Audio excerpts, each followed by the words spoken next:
Olá, alunos. Aqui é o professor Endrigo para mais uma videoaula de ciências destinada a vocês, alunos do nono ano do ensino fundamental, que estão estudando com o professor Endrigo. E o tema da aula de hoje é fecundação. Nós já estamos vendo, desde as últimas videoaulas, né, sobre as primeiras e segundas leis de Mendel, a videoaula que estudamos sobre genes, sobre os gametas. Então, hoje a gente finaliza o conteúdo da apostila de outubro, tá certo? Conceituando, né, e estudando um pouquinho mais profundamente o significado de fecundação. Então, antes de mais nada, aqui de forma bem objetiva o conceito. Fecundação é o termo utilizado para denominar o processo em que o gameta masculino une-se ao feminino, o que inicia o desenvolvimento do embrião. Por envolver gametas, a fecundação é um processo observado apenas na chamada reprodução sexuada, né? Então vocês já aprenderam os conceitos de gameta, a diferença de gameta masculino para o feminino e também aprenderam já o conceito de reprodução sexuada, ok? A fecundação, ela pode ser classificada de fecundação interna ou externa, e ela pode também ser chamada de fecundação cruzada ou autofecundação. Vamos estudar um pouquinho sobre cada uma delas. A fecundação interna é um tipo de observação em que a junção, né, ou seja, a união dos gametas, vai acontecer dentro daquele que produz o gameta feminino, ou seja, né, o ser vivo do gênero, né, sexual feminino. Esse é o caso dos seres humanos, por exemplo, em que a fecundação acontece dentro do corpo da mulher, dentro do sistema reprodutor feminino, né? E daqui a pouquinho, quando a gente for falar especificamente de fecundação humana, eu vou mostrar exatamente em que lugar do sistema feminino, do sistema reprodutor feminino, isso acontece, ok? Então, fecundação interna, como o próprio nome diz, é quando o gameta masculino e feminino masculino se encontram, no caso ao contrário, né? O masculino que vai até o feminino, se encontram dentro do organismo feminino, tá ok? E a fecundação externa, como o próprio nome também já sugere, ela ocorre fora do corpo, ou seja, ela ocorre no próprio meio ambiente, né? É o caso, por exemplo, de sapos, rãs, pererecas, né? Anfíbios, anuros de um modo geral, né? Nesse tipo de reprodução, o macho vai abraçar a fêmea, conforme vocês estão vendo aqui nessa foto, né? E ao abraçar a fêmea, eles liberam juntos os seus gametas no ambiente. Ambiente esse que necessariamente precisa ser um ambiente úmido, né? Então eles fazem isso ou dentro da água ou bem próximo da água, né? Como está acontecendo aí nessa imagem, né? Em cima de uma folha, tá ok? É, o ovo vai se desenvolver, dependendo da espécie, em diferentes locais, né? Mas o importante é que fique claro é que o espermatozoide do macho e o óvulo da fêmea, eles se juntam, né? Eles se fecundam no ambiente, fora do corpo da fêmea, ok? Isso acontece também em peixes, né? A fêmea libera óvulos na água, o macho também libera os óvulos na água. Esses óvulos fecundam na água, ou seja, fora do corpo da fêmea, né? Forma-se um embrião. Esse embrião se desenvolve e forma o chamado alevino, que é um peixinho bem pequenininho, bem minúsculo, que a gente não enxerga ele na água. E aí ele vai crescendo, se desenvolvendo e se transforma em um peixe adulto, tá ok? O outro tipo de classificação é que a fecundação pode ser do tipo cruzada ou autofecundação. A fecundação cruzada, voltando novamente ao exemplo da espécie humana, é aquela em que os gametas fecundados são de seres diferentes. Ou seja, você tem um ser vivo produzindo o gameta masculino e um outro ser vivo produzindo o gameta feminino, né? E aí esses gametas vão se juntar, seja no ambiente externo, né, ou dentro da fêmea, mas eles são de origens de seres diferentes, tá? A espécie humana é um exemplo, novamente, né, sobre isso. Né? O homem produz um gameta, a mulher produz outro, né? E depois a fecundação ocorre lá dentro do corpo feminino, que a gente vai ver daqui a pouco. Bom, na autofecundação é quando o próprio ser vivo consegue produzir os dois gametas, né? Isso ocorre em seres vivos chamados dentro da ciência de hermafroditas. É quando um único ser vivo possui no seu corpo o aparelho reprodutor feminino e o masculino, tá certo? A apostila de vocês traz como exemplo as tênias, popularmente também chamadas de solitárias, que é um tipo de verme, né, que costuma parasitar o intestino humano, por exemplo, né? Esse tipo de verme, ele possui em determinada região do seu corpo ali, o sistema reprodutor masculino e o feminino.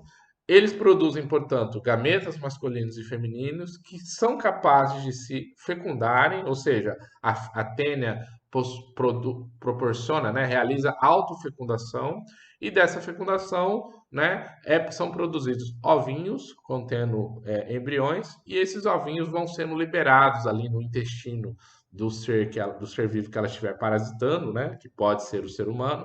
E aí, quando as fezes desse ser vivo que está sendo parasitado é liberada, esses ovinhos contendo os embriões são liberados no ambiente e aí novas tênias vão se formar, tá certo? Então, a tênia, né, popularmente chamada de solitária, é um exemplo de um ser vivo com capacidade de autofecundação, e as plantas também, né, realizam essa autofecundação. Esse exemplo, por exemplo, que eu apresentei para vocês na videoaula da semana passada, né, na videoaula anterior, que falava sobre gametas, né, eu apresentei essa imagem, né, e as flores, né, vamos recordar aqui, elas são seres vivos, não todas, tá, mas muitas flores isso acontece em muitas espécies de plantas, né.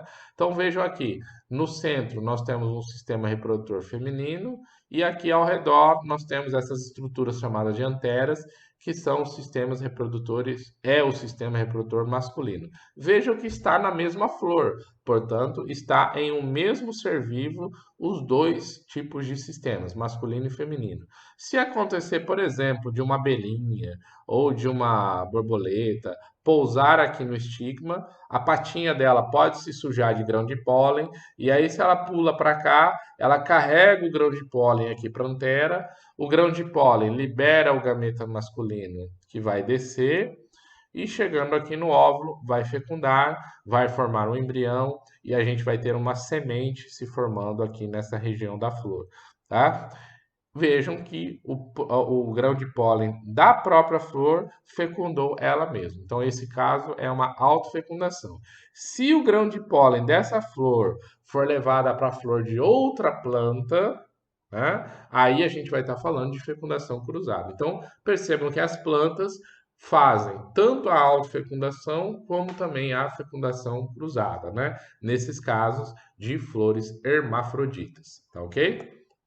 No caso da espécie humana, né, a fecundação ela vai compreender desde o momento em que o espermatozoide chega até o óvulo, até o momento que ele consegue entrar no óvulo ou ovócito secundário, né, que também pode ser chamado. Ao entrar nesse óvulo, ele vai fundir os núcleos e formar uma célula chamada de zigoto, tá certo? Vamos lá. Aqui nas imagens, tá? Então, aqui, primeiro essa daqui, está mostrando o desenho que eu retirei lá do site do Escola Kids, né? Então, aqui nós temos essa célula aqui, que é o óvulo, que é o gameta feminino humano, tá certo?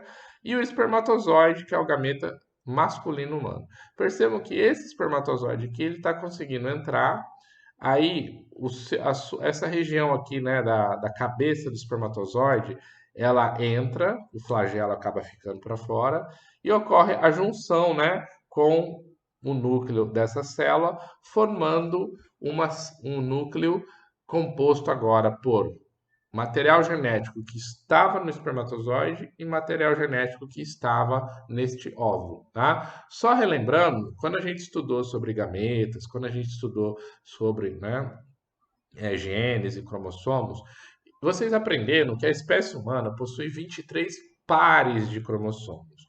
No entanto, no espermatozoide isso está pela metade. O espermatozoide só tem 23 cromossomos, um de cada tipo. E o óvulo, mesma coisa.